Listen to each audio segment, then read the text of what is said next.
Alors aujourd'hui, j'avais envie d'aborder un point vraiment très important. Quand on démarre dans une entreprise de marketing de réseau, il y a plusieurs raisons qui vont faire qu'on va démarrer.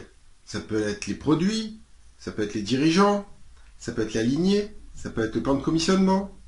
Il y a un ensemble de choses qui peut faire basculer votre décision. Et faites attention à un point très important. Il y a certaines entreprises qui ont comme stratégie de s'appuyer sur le témoignage de leurs dirigeants pour pouvoir faire la promotion de cette société. Et ils utilisent souvent le témoignage, par exemple souvent dans les compléments alimentaires, de pouvoir s'appuyer, grâce aux produits que nous distribuons, je suis sorti de maladie, ou ça y est, je marche sur l'eau, ou plein, voilà. C'est miraculeux. Grâce à des compléments alimentaires, ils auraient réussi à faire quelque chose d'extraordinaire. Et en creusant un peu, j'ai eu l'expérience, je l'ai vu concrètement, où une société qui commercialise des compléments alimentaires met en avant le témoignage de son fondateur, et de la façon dont c'est tourné, ça laisse sous-entendre que c'est les produits de cette société qui l'auraient aidé. Sauf que, si on fait un petit peu de recherche, il n'y a pas à rechercher beaucoup, mais en faisant quelques recherches, on s'aperçoit déjà que c'est arrivé dans le passé, qu'il a inventé une nouvelle formule de produit, mais qui est pas en rapport avec les produits qui étaient dans le passé, qu'il vante à ses distributeurs que c'est grâce à mes compléments alimentaires que je commercialise qu'il est dans cet état de santé, sauf que, pour l'avoir vu de mes propres yeux, j'ai bien vu qu'il prenait aussi de la chimie, des produits qui n'avaient rien à voir avec les compléments alimentaires.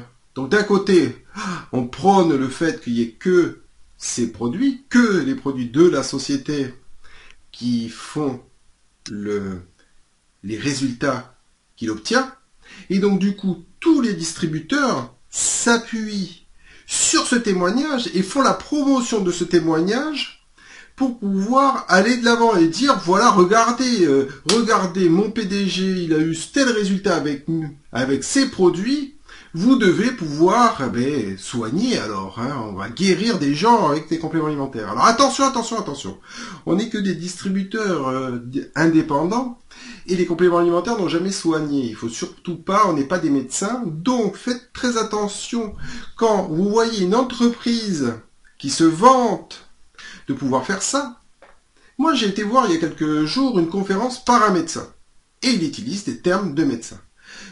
Entre autres, il y a certaines compagnies qui vendent des compléments alimentaires qui vous font des conférences sur les produits, mais alors les distributeurs viennent avec la liste des pathologies, et c'est tout juste si le fondateur il n'est pas en train de donner des prescriptions, sachant qu'il a aucune connaissance médicale.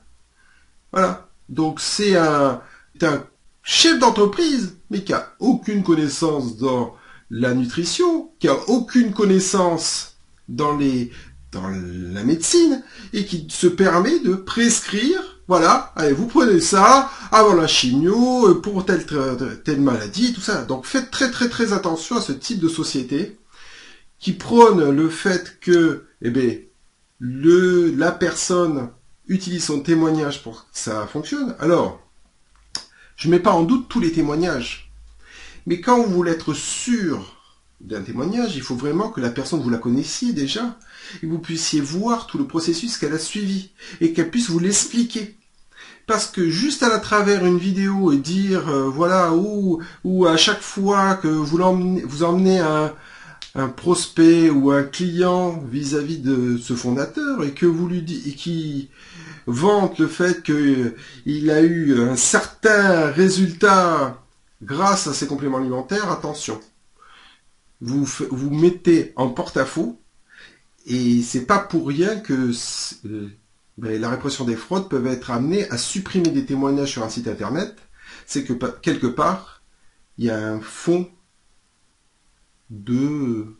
que ça soit faux, quoi. Donc faites attention. Je pense que on a beaucoup de choses à faire dans le marketing du réseau, aussi bien dans les compléments alimentaires. J'adore les compléments alimentaires. Je trouve que c'est vraiment des solutions très importantes, mais faites très attention à ce que vous dites quand vous parlez de compléments alimentaires, restez généraliste et utilisez vraiment les mots que vous avez le droit de dire. Aujourd'hui, c'est vrai, en France, on a le droit de quasiment rien dire. Vous avez le droit de dire ce que fait l'ingrédient. Vous ne pouvez que présupposer par rapport à l'ingrédient. Donc attention à ça et attention au témoignage un petit peu, qui peut être un peu douteux, quoi. Allez, bon succès à tous et rendez-vous sur les plus belles plages du monde. Au revoir.